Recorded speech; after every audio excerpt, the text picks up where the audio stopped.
থাকবে সে এইটা যেমন বাংলাতে বর্ণ পরিচয় বই, এটা আমাদের আরবি ক্লাসের বর্ণ পরিচয় প্রথম পাঠ।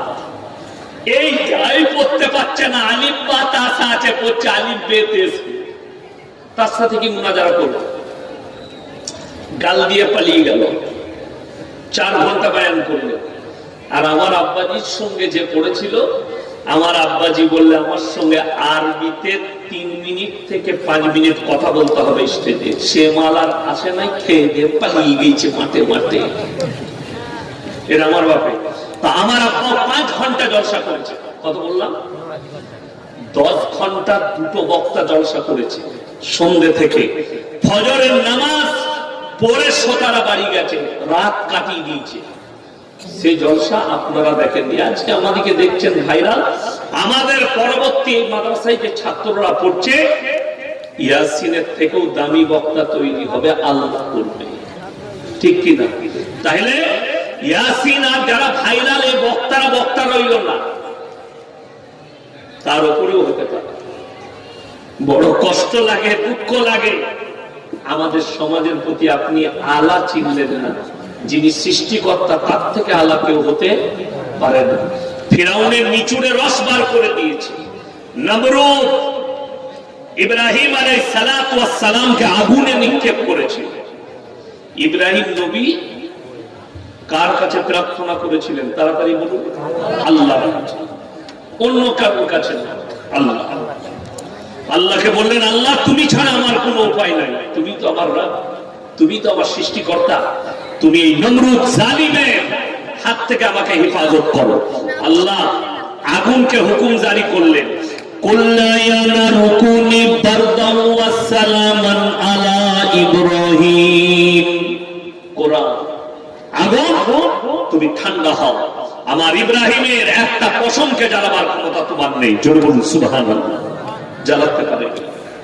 বর্তমানে পৃথিবীতে যাদের ডঙ্কা বাজছে, বর্তমান সময়ে 2025-এ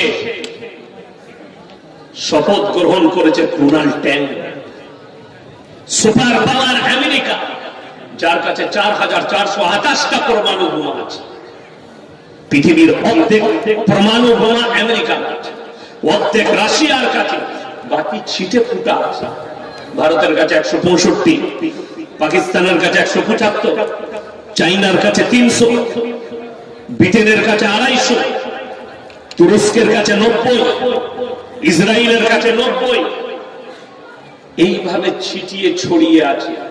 খালি এদের কাছে হাফ আছে। 10,000-এর মধ্যে 5,500 পরমাণু বোমা রাশিয়ার কাছে, 4,500 পরমাণু বোমা আমেরিকার কাছে। তাদের কাছে অত্যাধুনিক যুদ্ধ বিমান, অত্যাধুনিক ফাইটার জেট, যাদের কাছে অত্যাধুনিক হেলিকপ্টার, যাদের কাছে লাখের উপরে সেনা, কয়েক লক্ষ সেনা আমেরিকার কাছে। তাদের দেশের সেনারাও আল্লাহর কুদরতি পালার কাছে হুঁটো গাড়তে হয়েছে। 75,000 সেনা আগুন নিভাতে লেগেছে কালাফানিয়ায়। তারা 3 দিন পরে তারা বলে দিলে আমরা হাঁটু গেড়ে দিলাম, এই আগুন আমাদের নিয়ন্ত্রণের বাইরে। সকলে জোরে বলুন সুবহানাল্লাহ। একটা দেশকে জ্বালাতে গেলে পরমাণু লাগে। আমেরিকা যখন জাপানের হিরোশিমা নাগাসাকিতে পরমাণু মেনেছিল, আজ পর্যন্ত সেখানে বাচ্চা পয়দা হলে পঙ্গু পালিত হয়, একটা ঘাস পর্যন্ত জন্মাই না। তার এত পাওয়ার, তারপরও আল্লাহ দেখিয়ে দিলে আমার পাওয়ার শোনো। আমি যদি খালি জঙ্গলের চিঙ্গারি, দাবানল শুরু হয়েছে জঙ্গল থেকে, আপনার গোটা শহরতলি পর্যন্ত একটা বাড়ি পুড়েছে। সেই বাড়িটা তৈরি করতে খরচ হয়েছে হলিউডের একটা ডাইরেক্টরের বাড়ি 12,000 কোটি টাকা। কত বললাম? 12,000 কোটি। সেই বাড়িতে যে সে কন্ডিশন ছিল না। একটা ফ্লোরে বরফ পড়তো, একটা ফ্লোরে মরুভূমি, একটা ফ্লোরে গ্রীষ্ম, একটা ফ্লোরে শীতকাল। প্রত্যেকটা দেশের আবহাওয়া সেই বিল্ডিং এর ভেতরে রেখেছিল। পুড়ে ছাই হয়ে নেমে গেছে, কুদরতি বালার কাছে হাঁটু গেড়ে দিয়েছে। আমার মুসলমান ভাই, আমি এখনো বয়ান শুরু করি না। আমি খালি আল্লাহকে চিনাচ্ছি। সবাই বলুন আজ থেকে আল্লাহকে ভয় খাবো, জোরে বলুন ইনশাআল্লাহ। পৃথিবীতে ভয় কেউ কি খাওয়া যায় না। বাপকে ভয় খাবেন না, বাপকে রেসপেক্ট করবেন, সম্মান। বড়কে সম্মান, ছোটকে স্নেহ, এটা হচ্ছে ইসলাম। ভয় একমাত্র আল্লাহকে খাওয়া যায়। মৃত্যুকে ভয় খাবে না। কোরআনে আছে ইন্না আউলিয়া আল্লাহি লা খাউফুন আলাইহিম ওয়া লা হুম ইয়াহজানুন। যারা আমার বন্ধু হবে তাদের দুনিয়া এবং পরকালে তাদের কোন রকমের ভয় নেই, জোরে বলুন সুবহানাল্লাহ। এই আউলিয়া শব্দের অর্থ বার করে কারা?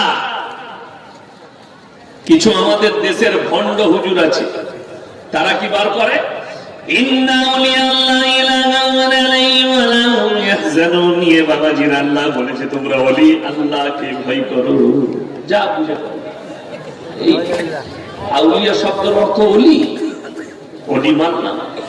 ওলিটা আমিও হতে পারি, একটা সাধারণ ব্যক্তিও হতে পারে। ওলি হওয়া যায় নিজের আমলের দ্বারা, ঠিক কিনা কথা বলে? আল্লাহর বন্ধু যেই ভালো আমল করবে সে আল্লাহর বন্ধু হবে না? হবে না আল্লাহর বন্ধু। তাইলে এখানে আলাদা কোন ব্যক্তির জন্য বলা হয়নি, আল্লাহর বন্ধুর জন্য বলা হয়েছে।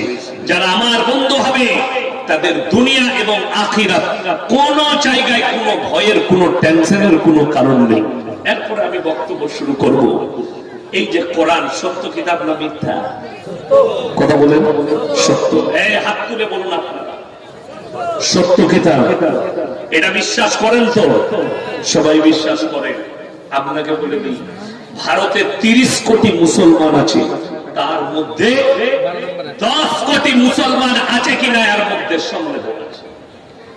ওই জন্য আল্লামা ইকবাল লিখেছিলেন ইস ঘর কো আগ লাগি ঘর কি চিরাগ। মুসলমান তোমরা নিজেদের ঘরে নিজেরা আগুন ধরিয়েছো, অপরকে গালি দিয়ে লাভ নেই। কষ্টটা বলে দিই, এই কোরআন যে সত্য কিতাব এটা আপনি বিশ্বাস করলেন, করুন আর না করুন, পৃথিবীর মানুষ মানুক আর না মানুক, আল্লাহর কসম করে বলছি সত্য কিতাব। পৃথিবীতে বড় বড় শেখ মুশায়েখরা কিতাব লিখেছে, বড় বড় মনীষীরা কিতাব লিখেছে, কেউ তার কিতাবের শুরুতে লিখতে পারেনি আমার এই লেখার মধ্যে, বইয়ের মধ্যে কোনো ভুল নেই। এটা কেউ লিখতে পেরেছে? এই যে কাগজটা ছেপেছে জলসার পোস্টার, আচ্ছা বলুন এর হেডিংয়ে কি ইনারা লিখেছেন? আমরা যে কাগজ ছাপলাম এর মধ্যে কোন রকমের ভুল নেই? কথা বলেন, লিখতে পারেনি কেন? যদি লিখে দিত এই এলাকার বুদ্ধিজীবীরা 100টা ভুল বার করে দেখিয়ে দিত, ঠিক কিনা? আমি স্টেজে বসে এক্ষুনি ভুল বার করে দেবো, এখানে পড়লি যে কোনো ভুল। কিন্তু আল্লাহর কসম, আল্লাহ কোরআন মজিদের মধ্যে বললেন যালিকাল কিতাবুল লা রাইবা ফি, আমার এই কোরআনে বিন্দু মাত্র সন্দেহের কোনো অবকাশ নাই। জুড়ে বলুন সুবহানাল্লাহ। মুসলমান বিশ্বাস তো করে যে কোরআনকে ভালোবাসি, কোরআনকে বিশ্বাস করি, কিন্তু এটা মুখে আমলে নেই। মুখের বিশ্বাস আলাদা আর আমল আলাদা। কথা বুঝতে পারেননি? আপনি মুখে বললেন রাসূলকে মহব্বত করি, কিন্তু খান আপনি গাঁজা। কথা বুঝতে পারেননি? তো এটার কি দাম রইল? এইটাই হচ্ছে আমি আপনাদেরকে বুঝাবো। নাম্বার 1, সুদ খাওয়া হালাল না হারাম? কথা বলে হারাম। কোরআনে স্পষ্ট আছে ওয়াহাল্লাল্লাহুল বাইয়া ওয়া হারামাল রিবা। সুদ তোমাদের জন্য হারাম, ব্যবসা তোমাদের জন্য হালাল। তার মানে আপনাদের এই লালগুলা থানায় আর একটাও সুদখোর নাই মুসলিমদের মধ্যে। কথা বলেন আছে? এই আমি মৌলবীরা বললেই মৌলবীরা গাল খায়।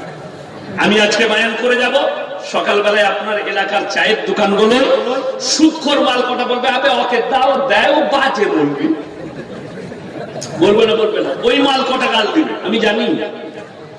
আমাদের ইমামদের চাকরি চলে যায় সুদের বয়ান করলে। ইমাম যদি জুম্মায় খুতবা দিয়ে দেয় সুদ সম্পর্কে, সুদখোর মাল কটা বলবে ইয়াকে কি করে তাড়ানো যায়, তাড়াবে। এটা করছে আমাদের সব ব্যবসা বন্ধ করে দেবে। বলে না? বলে না? ইমামের চাকরি শেষ। পেছনে না ইমাম সাহেব, যদি ইমাম এরকম কোনদিন খুতবা দেয়, সেই ইমামের মৌলবী টুপিটা এত প্যারা থাকে কেন বলতো? সারা দোষ মৌলবীর পায়জামাটা একটু ওপর দিকে আছে, একটু নিচে নেমে গেছে, ভুল খুঁজে বেড়ায়। ইমাম সাহেব যদি হাওয়া বার করে দেয় তারা বলবে বোম বাসন করে দেবে। ঠিক বলুন না? মানে মালকে তাড়াতেই হবে, আমাদের ব্যবসা বন্ধ হচ্ছে। আচ্ছা বলুন তো, ইমানদারির সঙ্গে ইমামকে ইমাম খুতবা দিয়েছে সুদ সম্পর্কে, তাকে তাড়িয়ে দিলে সুদ হালাল হবে? আজকে যদি আমাকে বাধা দেন স্টেজে এসে, সভাপতিকে যদি বলেন যে ইয়াসিন সাহেবকে বাধা দেন, সভাপতি সাহেব একজন বিজ্ঞ আলেম মানুষ, উনি বাধা দিবেন না, বলবে তোমরা বলো, তোমরা দাওয়াত দিয়েছো, ঠিক কি না? এখন আপনি